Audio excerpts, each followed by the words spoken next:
Dirgahayu Kota Palembang yang ke-1337.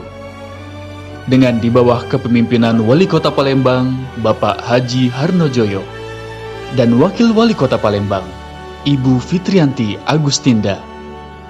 Mari kita tingkatkan sinergitas teknologi untuk meningkatkan perekonomian menuju Palembang Emas Darussalam tahun 2023.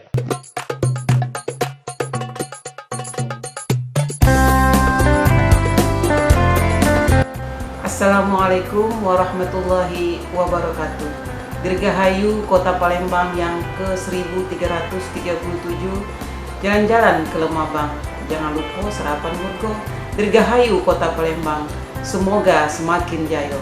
Salam Palembang Emas Darussalam. Wassalamualaikum warahmatullahi wabarakatuh.